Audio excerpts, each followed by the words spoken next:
All right, parents, here we go again. It's the Ask Dr. Tony episode.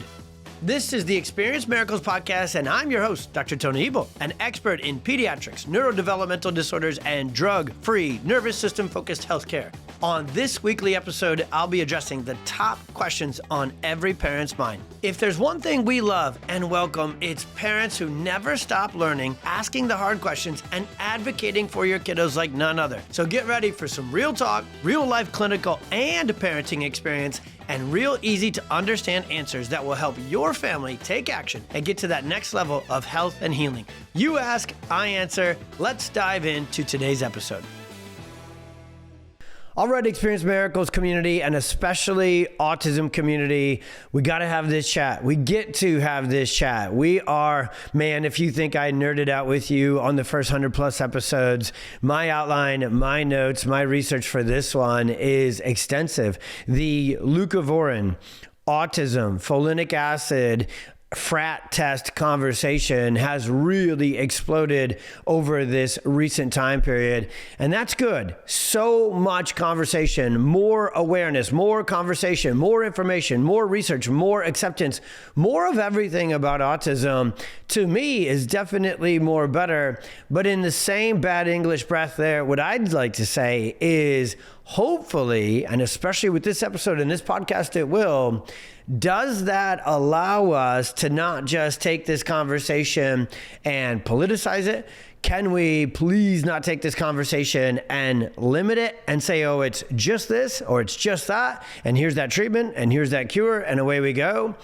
Hopefully, this allows us to say, I want to learn more about that. And then when you learn more about that, hopefully it says, I want to learn more about that. Because if that's you, if you love to learn the most possible about everything to do with helping your child with autism heal, or again, this is a conversation that has really come together with autism, with folinic acid, with the FRAT test, with cerebral folate deficiency, and all the super nerdy neurometabolic chemistry conversations we're going to have here, but it also is just kiddos with nervous system challenges. They have folinic acid, they have neurocommunication, neurotransmitter conversations, their CNS, central nervous system, and their autonomic nervous system is a mess, to put it lightly. So this is an autism conversation. This is an epilepsy conversation. This is an anxiety, ADHD, sensory, OCD. This is a nervous system condition conversation.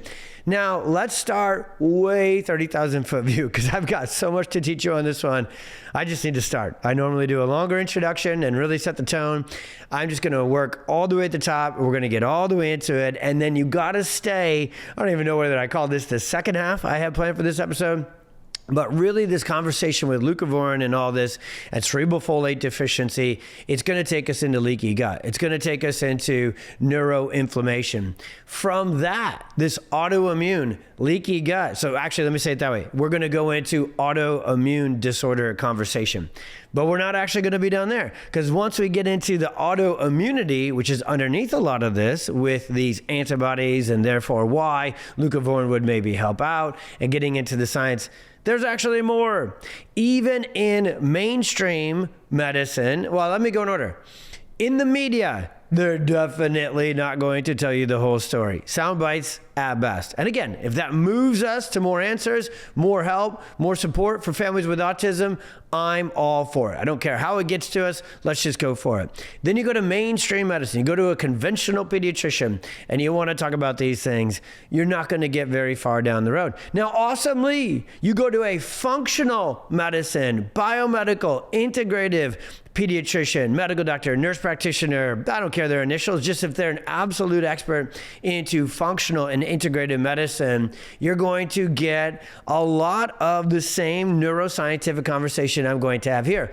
But hang with me. We're still big picture, big picture. I just want to make it clear to you that no matter who in the medical world is having this conversation, whether they are as outdated, kind of head in the sand, conventional medicine, or as updated, cutting edge, like the providers that take care of my family, functional medicine, biomedicine, integrative experts, when you still are in the medical world, you still see the nervous system through chemistry.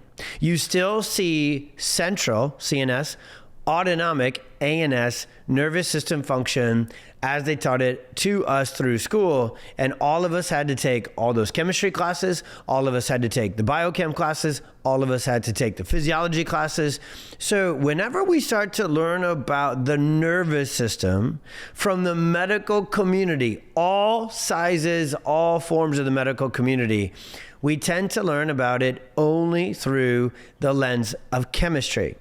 And what I want to do with you on this episode and everything we do with our podcast and our platform is not kick out chemistry, not say that obviously our neurotransmitters aren't essential, whether we're talking B9 and folinic acid, B5, B12, whether we're talking serotonin or dopamine.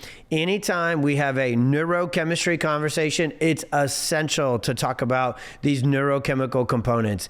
Anytime we have a neurochemistry conversation, it's essential to talk about toxins, other kind of chemicals, other kinds of substances that get into our kids' brains and bodies and wreak havoc and shouldn't be there. I just need you to know this. We cannot complete the conversation about nervous system dysfunction, nervous system disorders, or nervous system just health, healing, and repair through chemistry only, through lab testing only. The nervous system is so much more advanced, and its structure and its functionality and the way the brain and the body communicate together, the way the vagus nerve communicates with the gut and the immune system, and the way it regulates inflammation, and the way it regulates speech and communication and socialization and behavioral and emotional regulation and cognition, all of these autism features, it's so much more than chemistry. You will not get the whole picture on labs, on stool samples, on saliva testing, because that fluid chemistry-based analysis is only going to find the substances that are doing work for the nervous system. Neurotransmitters transmit messages for the nervous system. B vitamins have so much to do with our energy production, our methylation, our detoxification, but all of that is coordinated via the nervous system. And it's not only coordinated through chemistry, so much more of it is coordinated through direct nerve tissue function. So let me leave it at that. We're going to dive into leucovorin. We're going to dive into cerebral folate deficiency. We're going to dive into the FRAT test. We're going to dive into Dr. Fry's randomized clinical trial that is now awesomely making the news. I remember literally sitting at the Autism 1 conference, which used to happen at the end of May. It was actually my miracle son Oliver's birthday, Memorial Day weekend, pretty much every year, right in my backyard. I did the Perfect Storm lecture. I sat on panels. I was able to attend. The Thursday part was always where the Dr. Fry's and the geniuses, the Dr. Herberts of the world, all these geniuses that were doing cutting edge research, much as you want to talk about being a black sheep, an outcast in their community, they didn't care. He doesn't care. He's amazing. And I would sit in their presentations. And I remember the day, many, many, many years ago, actually, where this presentation came out. And I remember thinking back then, what I'm going to teach you today, oh man, that dives deep. That's definitely what's going on. This could help those kids, especially who have those antibodies, if we figure out how to test it and then very, like always, customize, individualize their care. Those kids who fit this path, they're going to benefit from this. I remember seeing Dr. Fry's presentation about this. I remember getting a hold of the paper and diving deep into it. And then I remember thinking and knowing this all the way back then. There's more to the story than what this conversation is having. There's something that would trigger those antibodies to be causing trouble first. And then when people would look at that, they go, oh yes, there is. Of course there is. There's toxins, there's pollutants, there's vaccination, the chemicals, the adjuvants, the different things in there. There's viruses, there's bacteria, there's toxins, right? That would come in from mold or whatever it may be. So when we say, okay, well, what would trigger neurogastric inflammation and then trigger this systemic inflammation that would shift the body into autoimmunity and create these antibodies, which would then mess up this folinic acid, just not really necessarily production, more so absorption, function, and getting it to do what we need it to do. There's more to that, because the truth is the nervous system, when it first gets dysregulated, then the gut, then the immune system, then the mitochondrial system gets off. So we've got to, and actually I already went into kind of chapter 2 of this one right there with a little rant. There's more to the story than even inflammation and autoimmunity and the autoantibodies to this conversation. So this might be the deepest, thickest one. I did my very best to put the outline in a sequence, something I love to talk about, how important sequencing is to the perfect storm. It's triggers that happen in a sequence. It's the nervous system that gets off track first, and then the gut, and then the immune system, and then inflammation, and then motor function. Actually, that one's further up the sequence. And so I will do my best to stick to my sequential plan of teaching you this all the way through. Okay, so Leucovorin, aka folinic acid. This medication, so when I talk about this, I should sneak this in really quick. When I talk about this conversation especially, it is not within the scope of my practice at all, nor would I ever want it to be, to recommend a medication, to recommend not taking a medication, do take a medication, take this dosage, do all that. If you are interested in the Leucovorin conversation, this is a podcast episode you're going to want to listen to 2 to 3 times over. You're going to want to go to our website and read a bunch of articles that we link with this. And then most importantly, I shouldn't say most importantly, additionally importantly, you're going to want to go talk to a medical provider, okay? Because when it comes to that lane, that's their lane. Root cause, my lane. Medications, medicine's lane, okay?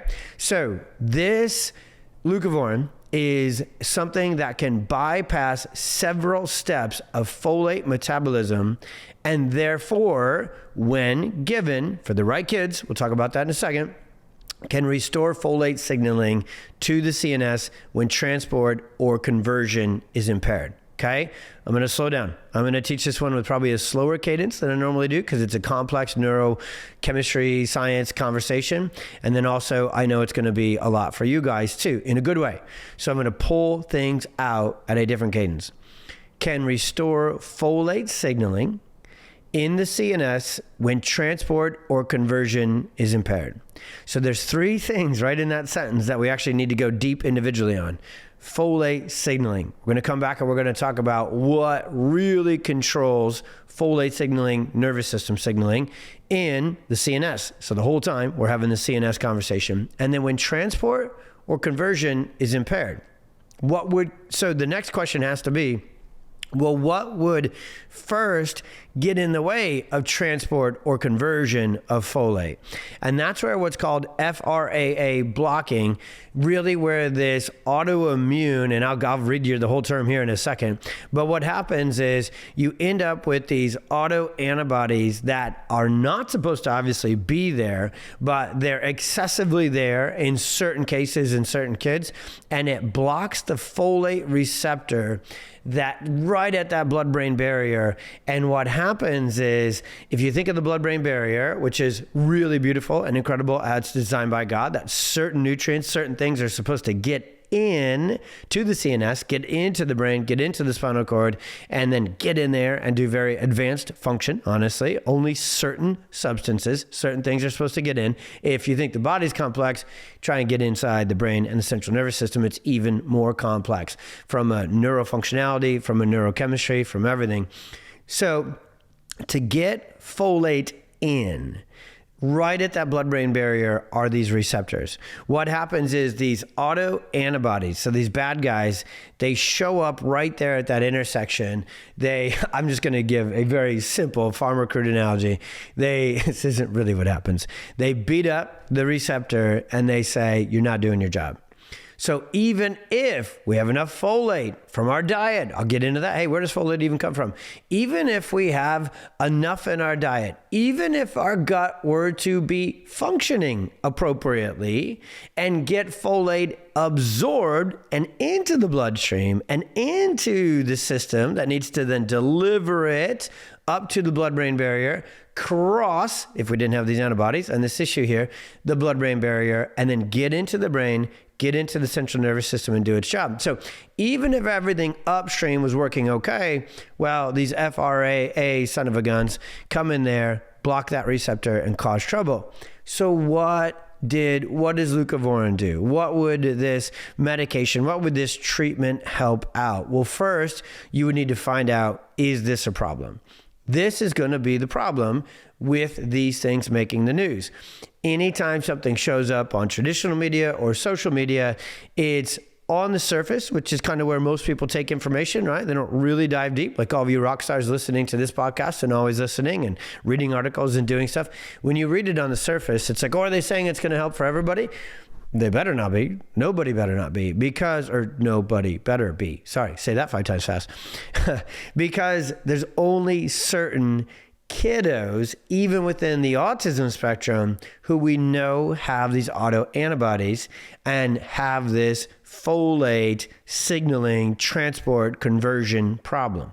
Now, that's where the FRAT test is going to come in, and we're going to say, okay, we know there's a cerebral, so CNS within the brain and nervous system. I actually don't even like that. It's called cerebral only because that gets rid of, to be nerdy, it's me, sorry, cerebellum, cerebral kind of things, just brain tissue. Well, the brain is connected to the brainstem. The brainstem is connected to the spinal cord. The spinal cord is connected to sensory nerves.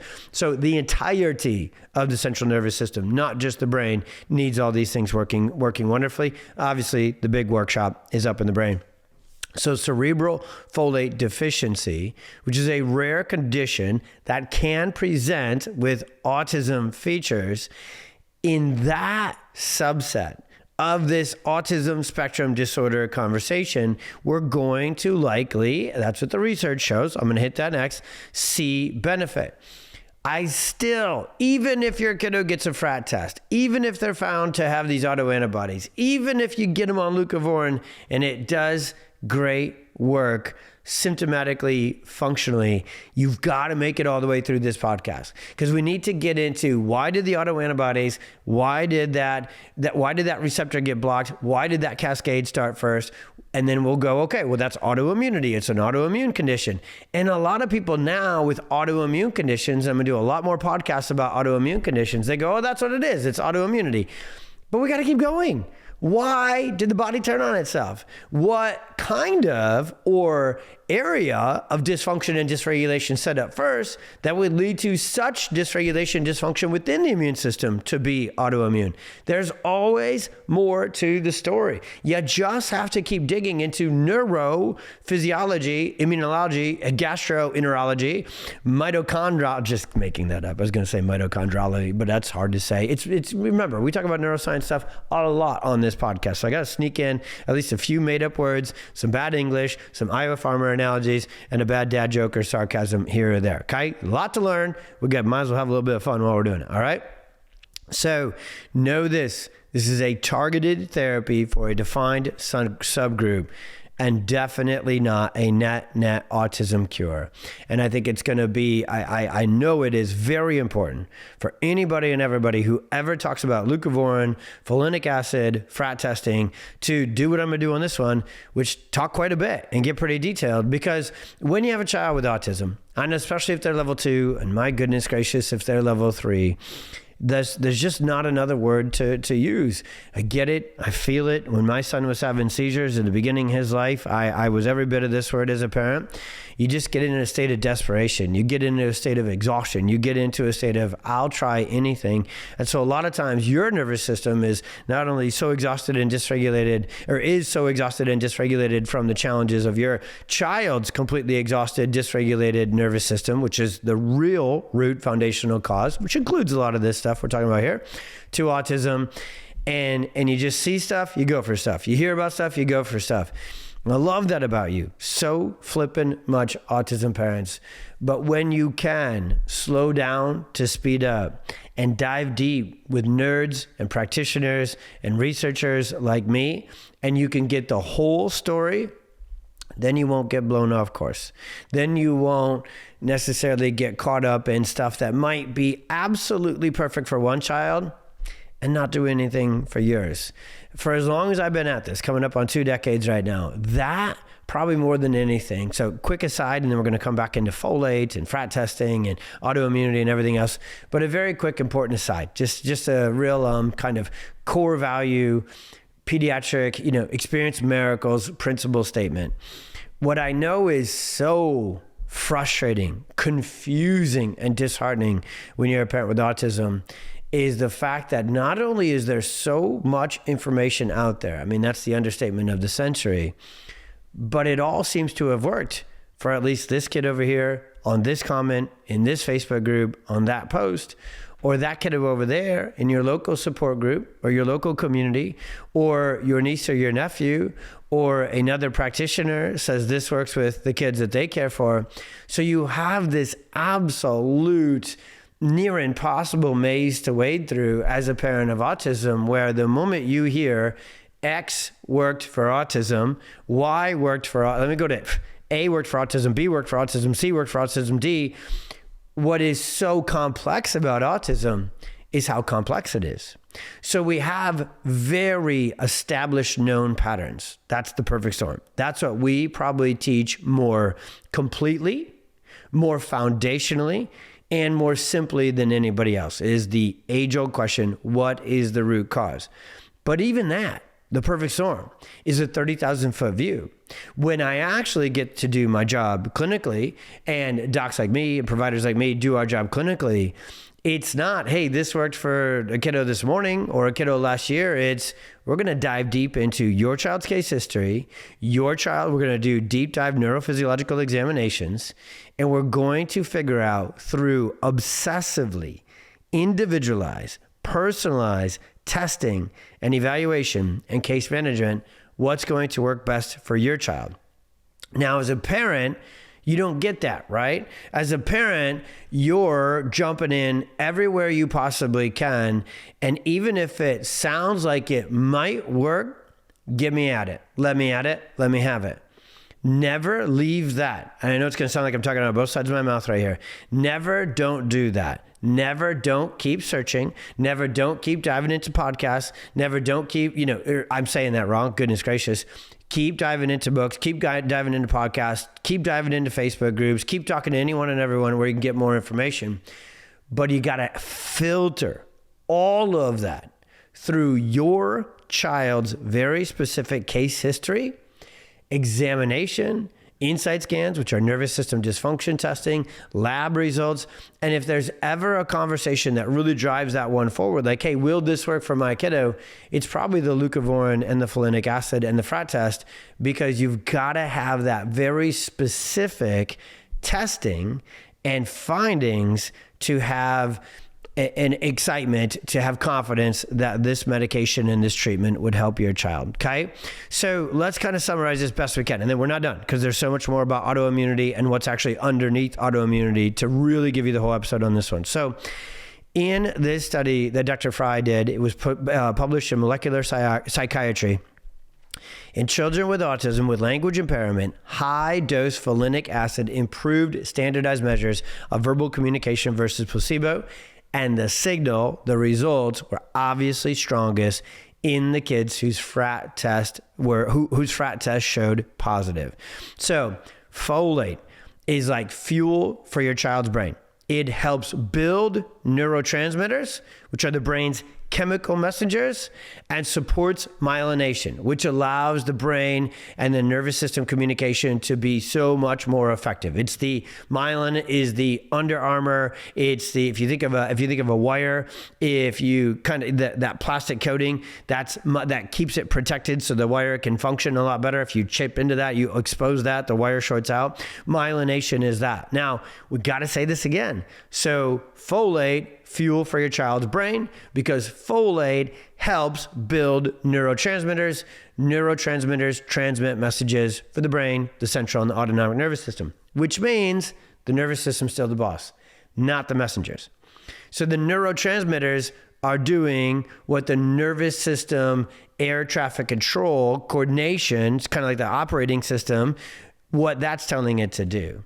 And so really underneath this is deeper root foundational nervous system dysfunction. The other thing that folate comes in and does is it helps with cell growth and repair.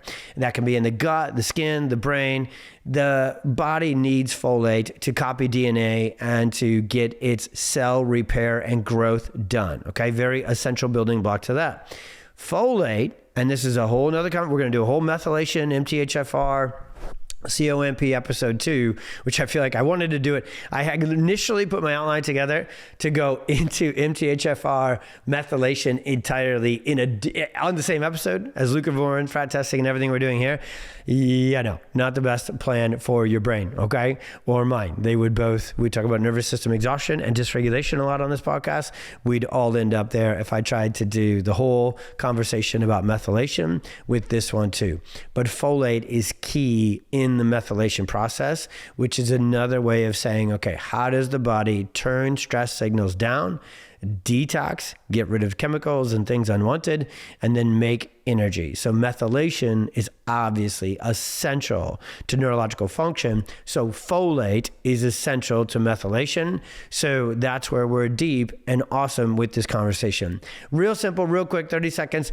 If everything was working great and you could say, hey, my internal mechanisms, my nervous system, my transmitters, my synapses, my receptors, my gut, if you were like, everything's working great in there, where would I go get folate? Leafy greens, legumes, broccoli, Brussels sprouts, avocado, what's up, greatest food ever, citrus fruits, and liver organ meats, okay? But again, you gotta make sure that the neuro-gut function is there to get it absorbed, get it to where it needs to go, get it to do its job. So let's go deeper there, okay? What we want you to know is, before I move on, and I'm not even moving on from Leucovorin, we're just going to now, very importantly, have an autoimmunity conversation. Because if Leucovorin is gonna work, well, then there'd have to be the autoantibodies. If there's these FRAT autoantibodies causing trouble, there'd have to be systemic neuroinflammation that would have got the body into an autoimmune really kind of vicious cycle of dysfunction, and there actually has to be something that would have triggered that. So we do have more to go. Deep breath, a couple of jumping jacks. The second half of this is going to blow your mind, okay? In summary, for Leucovorin, you still have to start with the nervous system foundation. Neurotransmitters work for the nervous system. So if the foundation is dysfunctional, so will be the B vitamins, the neurotransmitters, the receptors, the immune system. Let's get into that next. If you want to find out whether it's going to help or not, you have to screen to find out if your child really struggles with that folate absorption, signaling, conversion pathway. Red flags to be like, hey, I want to go get that test. Like pretty standard autism stuff. Language regression and plateau, oral motor apraxia, so just a lot of issues within speech and communication, feeding issues, neuromotor, so gross motor problems, sensory motor problems, developmental delays. And then if you do have a family history of autoimmune neuroinflammatory issues, methylation issues, well, and again, even if you yourself have methylation challenges and you've done the testing and you have autoimmune stuff and you've got into that, oh boy, are you going to want the back half of this podcast episode, because I'm going to teach you things about what's really triggering autoimmune dysfunction and disorders in everybody. Our kids, autism, parents, you name it. There's so much more to the autoimmune story than what other people are telling you, even in the functional integrative world. And so that's what I want you to know. If you want to find out, will this help? Go get the test. Talk with you're probably going to need to go with a functional pediatrician, nurse practitioner, somebody on that world is probably going to be the one. Hopefully the conventional world and conventional pediatrician will, at least with this one, which is pretty black and white, hopefully they'll at least help families. Traditionally, most families I know whose child has autism, they have long ago fired their conventional and standard pediatrician because they were just so darn unhelpful. I don't know how else to say it other than, heard that same thing 1,000 times. And then they go find a functional medicine, biomedicine rock star like a Dr. Fry, like here locally with us, Jessica, Victoria, Ashley, our well-rooted crew, and others that we brought onto the podcast. Okay. All right. So let's go in, as I promised a bunch of times, let's go into another 15 to 20 minutes of a conversation about leaky gut, autoimmune triggers of brain inflammation, brain autoantibodies, and autism, okay? So if you're gonna have an autism conversation in today's world, you do have to have a microbiome conversation. You gotta have a leaky gut conversation. You gotta have an autoimmunity and a neuroinflammation conversation. You gotta have a mitochondria conversation. And all of that to say, and if you've never heard this is your first episode you're catching with me, whoo boy, right? all of those conversations, all of those terms, in order to really more foundationally, more upstream, figure out why they might be there. Toxins, vaccination, environmental pollutants, gluten, glyphosate, bacteria, viruses, parasites. It's not enough to tell you why there'd be a leaky gut, disrupted microbiome, autoimmunity, neuroinflammation, mitochondrial dysfunction, methylation disorder in your child. Toxins are not the only trigger of these issues. And I need you to know that. I'm going to read from an incredible article by one of my very favorite, I'd actually, obviously ours. It's the one God has called me to do with PX Talks, our platform, our movement, my favorite one. Love our articles. We get into it. Our favorite, right next to us, right with us doing this work, is Documenting Hope. So I pulled an article for my notes for this podcast from Documenting Hope's website because I love the way they teach this. They're dead on accurate. It's absolutely true. It's very much getting into the root cause of the story with autoimmunity, brain inflammation, autoantibodies, and autism. But yet there's more. These paragraphs, these sentences that I'm going to pull from that article are so genius, so spot on. And then we're going to go even deeper because for you to know why is this happening that you're about to learn about, there's so much more to it. Okay, so you're not supposed to read verbatim. If you're doing a live presentation, you're not supposed to read from the slides. You do a podcast, you're certainly not supposed to just print things out and read it from a teleprompter. And I'm not doing that. I have it on my screen here. But I just want to read these couple of paragraphs and then dive you deeper into this stuff than anybody ever has. Autism is an autoimmune disorder with a unique twist.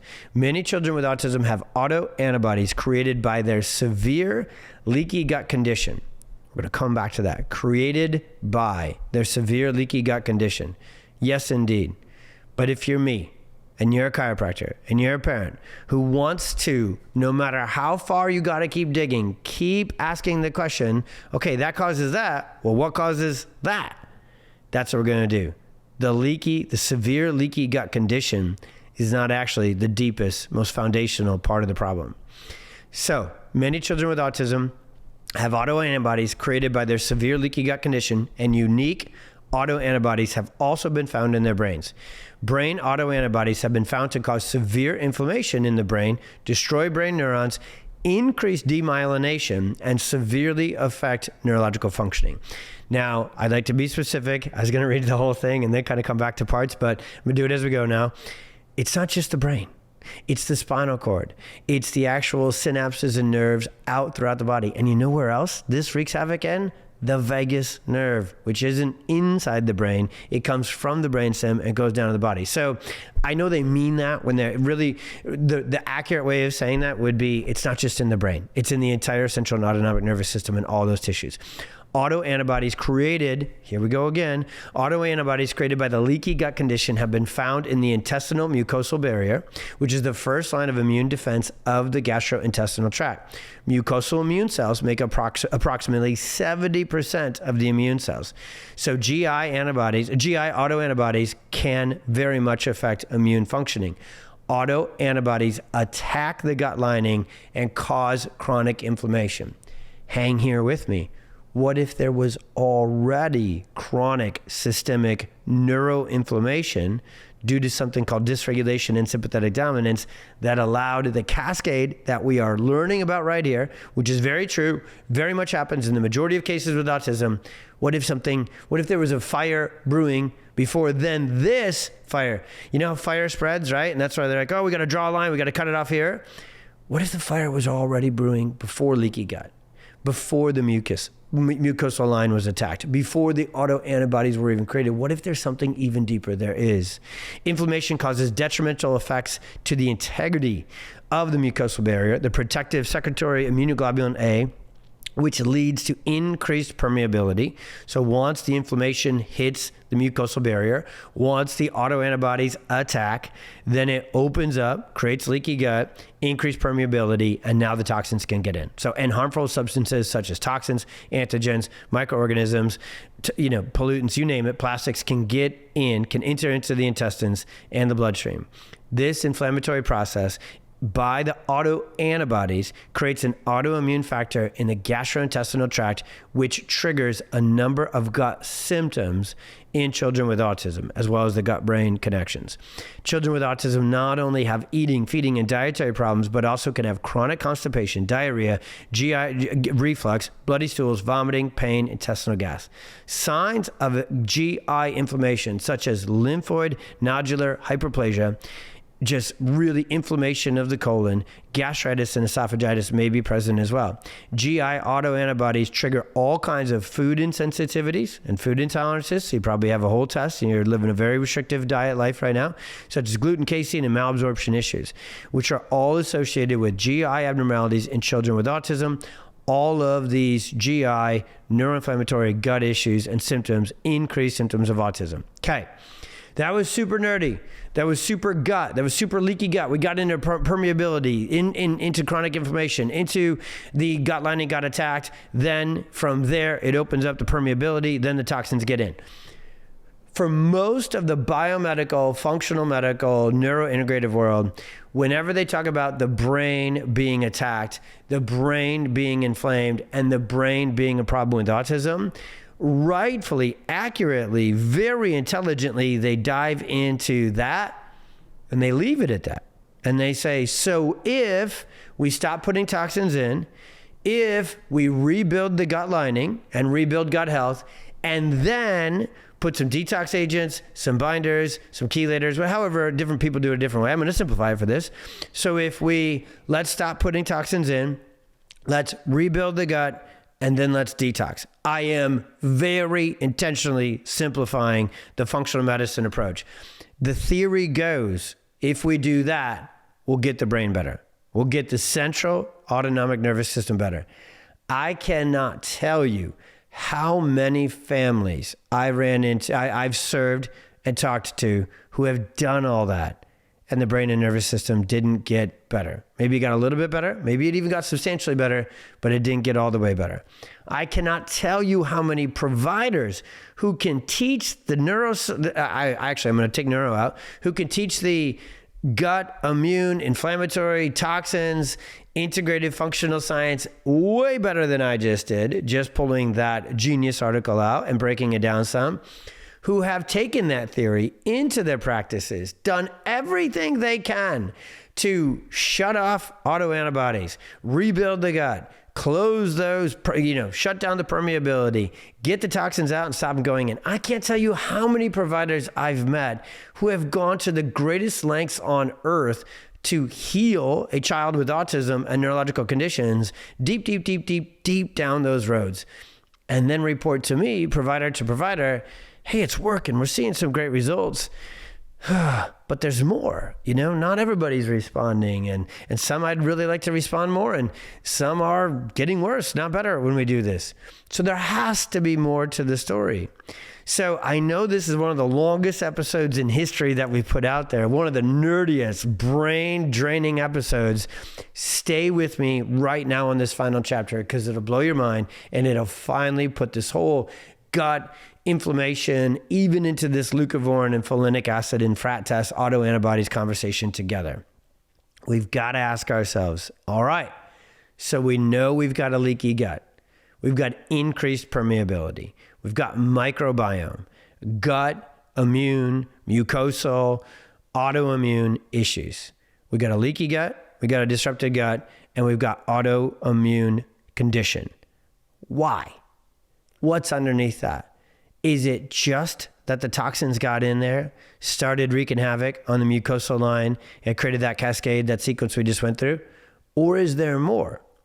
Or did something happen earlier, deeper within the nervous system, that actually made that very true cascade we just talked about so much more common nowadays?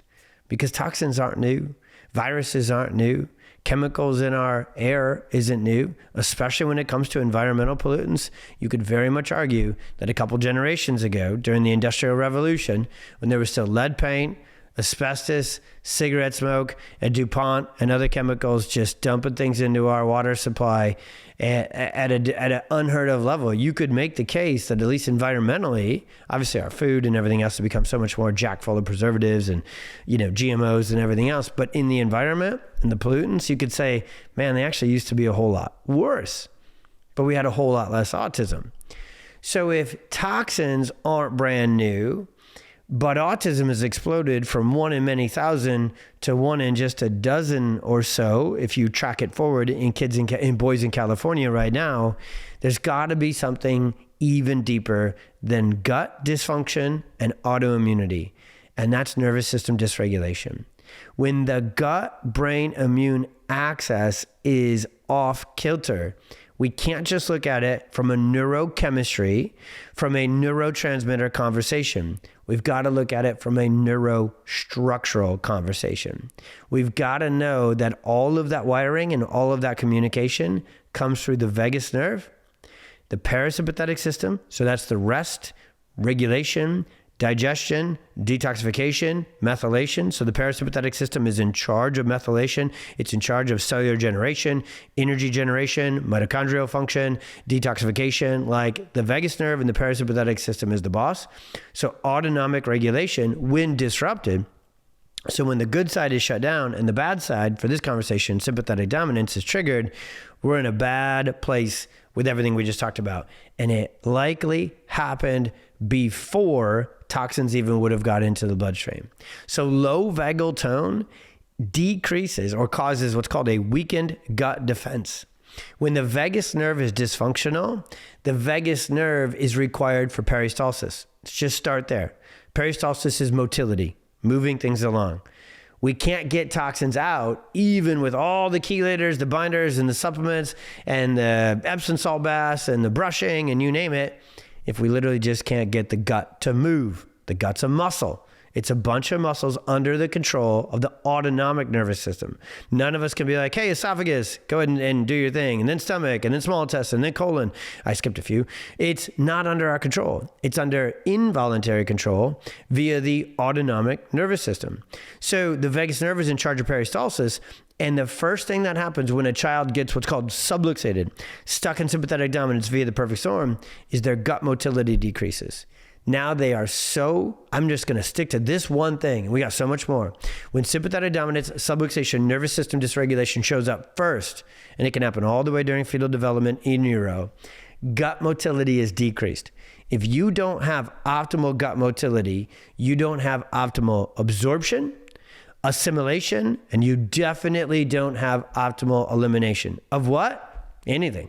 Viruses, bacteria, parasites, chemicals, anything. Movement into the toilet gets rid of it. If you can't, you can't.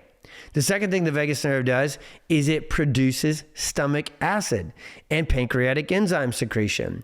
So those are essential to that lining. Remember we talked about the mucosal membrane, permeability? Well, if you don't have the vagus nerve and autonomic nervous system regulation in balance, you're going to mess up the membranes. You're going to have enzyme issues. You're going to have neurotransmitter issues. So that junction is going to lose its integrity. So you can literally mess with the gut just via stress on the nervous system. Now let's drive this home.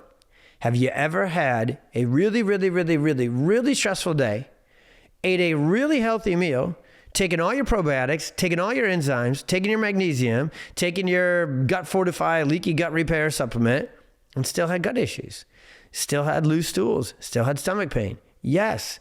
You ever heard the term nervous stomach? Oh, I've got stomach pains. I've got anxiety. The nervous system is the most potent, important part of gut health. More than nutrition, more than folate, more than leafy greens, is controlling our stress and controlling our nervous system regulation.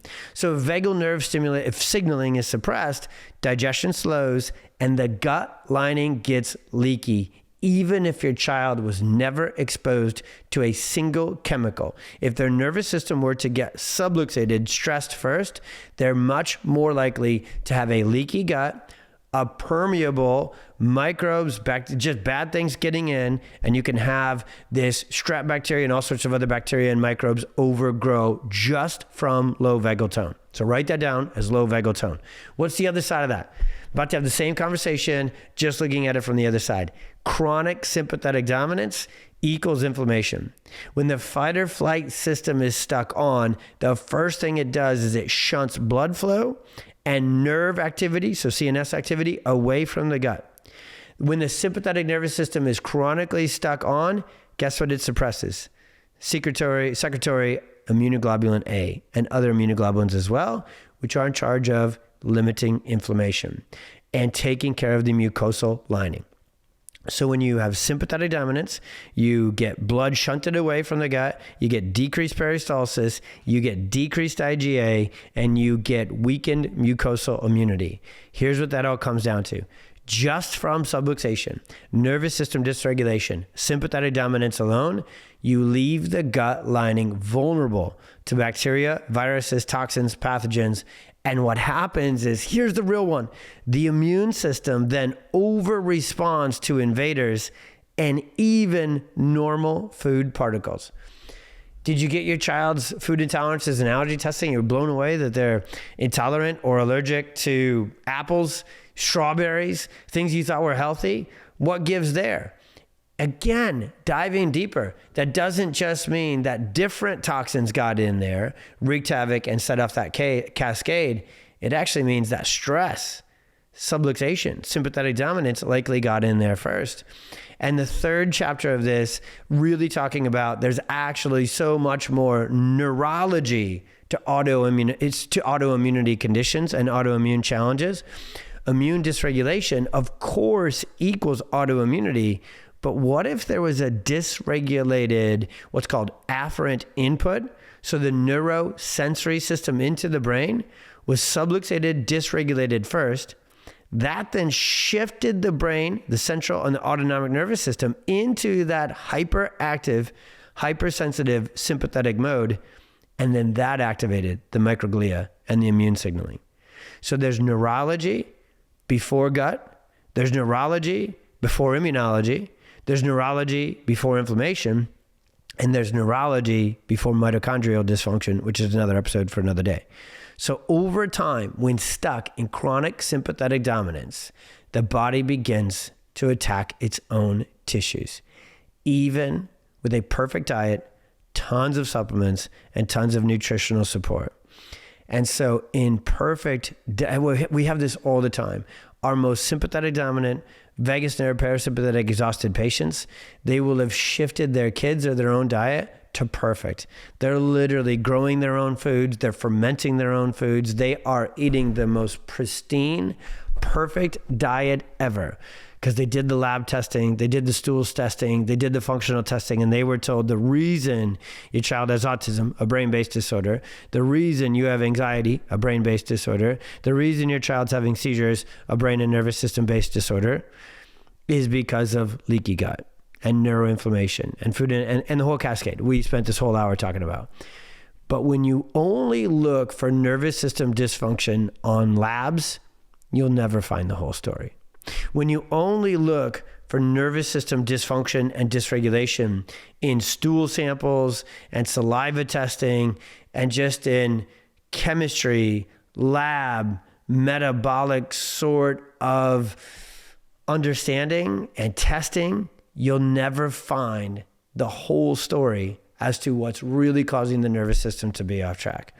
Because the way that God designed us is the nervous system is the boss, and chemistry works for the boss.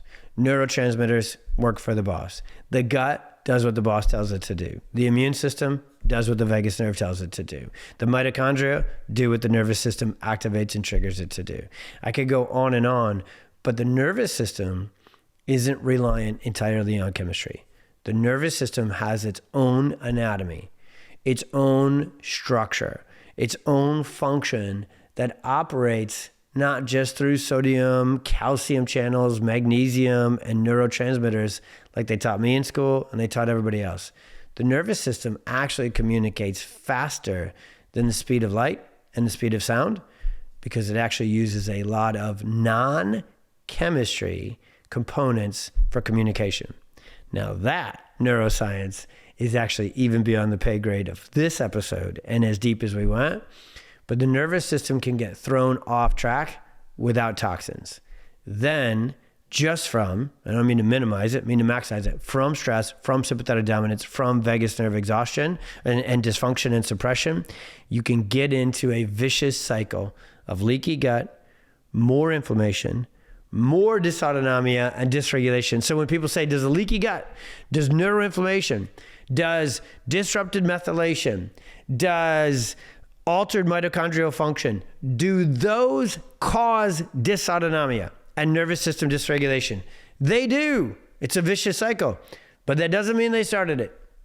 Subluxation, especially from birth trauma and high stress fertility and pregnancy journeys, subluxation, nervous system dysfunction, and altered tone within the entire component of the nervous system that isn't reliant on chemistry sets up shop first in the majority of kids, cases, families, and research studies that I've investigated and gone through. And so even if you try and repair the gut and you restore and you attack inflammation and you try and rebuild the gut and you get after the autoimmune diet and you get after food intolerances, you get after all the things I could say, you got to get after subluxation and nervous system dysfunction foundationally, because otherwise that circular cascade keeps kids locked into the perfect storm. So I don't know if I can technically say in summary, because I've taught so much stuff that I summarized as many times as I could all along the way, kind of like summary on top of a summary on top of a summary. But in the same breath, we've been saying the same thing the whole time and on all the other episodes as well. Leaky gut, inflammation, this conversation about folic acid and autoantibodies, it's all part of it. Gut barrier dysfunction that then lets in endotoxins, bacterial overgrowth, parasites, and the long list of bad guys. It's a bad issue. Over time, to get your child to heal, that's going to have to get fixed up. That's going to have to get sealed up. Those toxins are going to have to get out of there. We got to stop putting more in there. That was probably actually the best summary I've done of this whole thing the whole time. That has to happen.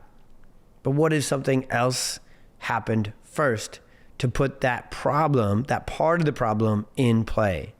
See, the truth is systemic inflammation is absolutely happening, and it comes from not just toxins, it comes from subluxation and sympathetic dominance. And so this vicious cycle where inflammation then, once rampant, once running, comes back, ticks off the nervous system further, worsens subluxation, suppresses the vagus nerve more, and triggers sympathetic dominance and hypersensitivity. Here's what it all comes down to. My favorite answer ever. So how do we get our kiddo better? We started with Leucovorin and we got way bigger, way broader, but really way more deep, way more complete, and way more foundational and sequential than that. So how do we take all that, which now we added even more to the problem effectively, right? And how do we do it? Well, the best answer ever. The answer is and. The answer is both. We have got to heal the gut. We have got to get inflammation down and restore immune function. Get our kids' bodies, get our own bodies out of autoimmune dysfunction and restore the gut, rebuild the gut, get rid of toxins. I'm going to put all that in the functional medicine box.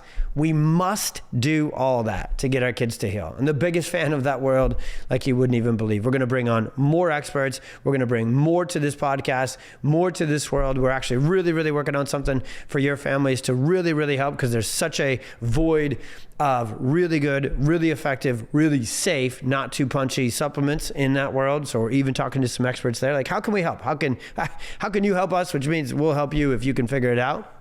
There's more to come. That whole part of this conversation is essential. I wanted to use the word foundational, but I want to reserve the word foundational for healing the nervous system first. So the answer is both. The answer is and. Start with the foundation. Work on restoring brain-body neurosensory motor conversation. The storm doesn't start in the gut. The storm doesn't start in the brain. The storm starts with subluxation, neurospinal dysfunction, and neurosensory motor, what's called dyskinesia, disafferentation, dysautonomia, dysregulation. Learn everything you can about those first core triggers and root cause issues within this whole perfect storm and altered neuro, gastro, immunological, mitochondrial, detoxification, methylation, disrupted cycle, vicious cycle. If it started somewhere to trigger the whole cycle first, healing starts there too. Healing for autism starts with the central and autonomic nervous system and the neurostructural, getting the vagus nerve back online, getting the sympathetics to chill out, and that starts with neurotonal chiropractic adjustments. What we've mastered and really built is a neurofunctional, neurochiropractic clinical protocol where we know certain adjustments to activate the vagus nerve and the parasympathetics and decrease and release tension on the sympathetics. That and that alone, if you did that and that only, the gut will get better. The gut mucosa will rebuild. The permeability will be less. The inflammation will decrease. Mitochondria will increase their efficiency, their function. Methylation, so much better. Energy production, the good kind, we're going to have it so much more efficient and productive. Detoxification, just taking care of the nervous system alone through chiropractic, kids detox left and right. Everything gets better when you get the nervous system better first and foundationally. And, told you it was an and, I want to teach it to you one more time, one more way. And then, after you do that for 90 days, 6 months, each kid is a little different. Now when you go to layer on and add on, how do I get those toxins out? I know they're in there. Well, when the nervous system is more stable, everything's going to work better. How do I rebuild certain functions, certain things, certain speech, communication, motor planning, socialization, social cues, things they didn't learn how to do? Well, once the nervous system is more stable, those other therapies, those other interventions can come in, layer on, add on, and do a whole lot more effective, give you a whole lot more effectiveness and results than maybe you're getting with them now. Because maybe you're doing all the right things, and I'd bet $1,000,000,000 you are, because you're a warrior, kick ass, give me more information, let me at it, let's do it all, parents. I bet you're doing all the right things. The answer might just be doing them in a different order, where you start with healing and repair where the storm actually first began, and it's not just with folate. And it's not just with autoantibodies, and it's not just with the mucosal lining, and it's not just at the blood-brain barrier, and it's not just within the gut tissues, and it's not just within the immune system. It's foundationally, neurostructurally, the storm starts in the nervous system. That's where neurologically focused chiropractors work more deeply, more potently, more completely than any other provider. So it doesn't make us better, and it doesn't make us the end-all treatment or cure either. Just like that's not even close to true with Leucovorin, it's not close to true with us either. If there wasn't certain documented case history findings, there's less likely of that initial subluxation dysfunction.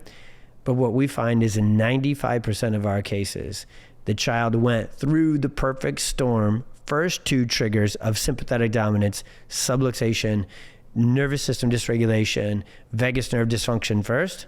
If those triggers are in your child's case history, then you can almost absolutely bet for sure that so is subluxation, nervous system dysfunction, and those foundational, hidden in plain sight, not found on a lab test issues. Fix those first, then do the rest, and watch the miracle unfold. There is no more the rest of this episode for you. This is probably the longest in history, which is saying something for me. The nerdiest with the most sections, most complicated things. I tried to tether together and give you a golden thread and a through line. And probably the slowest kind of cadence I ever taught with from this, because I just knew that a lot of this stuff is a lot. And I didn't want to do my normal 4,000 miles per hour talking super, super fast and lose you on this one, because I love you. I respect you. I think the world of you. Leucovorin is showing a lot of promise to help a lot of kids. And hopefully what it'll do now for you, you have it. So please share this, because everybody needs to know this. It'll also say, well, if that's an issue, well, what's causing that? Because if we just give the kid the medication and we fix the folate issue, did we fix why it's there in the first place? Won't the body just become immune to that? My bet is yes, because it isn't actually the full story and it isn't the first trigger and the foundational issue. Please continue to subscribe, share, send this like crazy. If you have not left us a review, if we've been blessed to change your family's life and help, even if it's just hope and answers and information and you love that and you haven't even got started yet or you haven't seen the changes yet, if we've served you, if we've helped you, please help us help more families. Could you please leave a review on Apple or Spotify? That will literally mean the world to me and this mission and this vision that God has called us to. God bless you. We love you. We're here for you. Hope, answers, and drug-free foundational nervous system help on the regular. We'll see you on the next one. Thank you for tuning in to today's episode. Do you have a question that you would like to submit? Either send it to support@pxdocs.com with the subject Ask Dr. Tony, or head on over to our socials @pxdocs, where you can submit your question in our stories every single week. Every kid counts and every family counts, so let's leave no questions left unanswered. If you loved this episode and you want to help us reach more kids, we would so appreciate if you left a review and a rating on your favorite platform. God bless. Be well. We'll see you on the next one.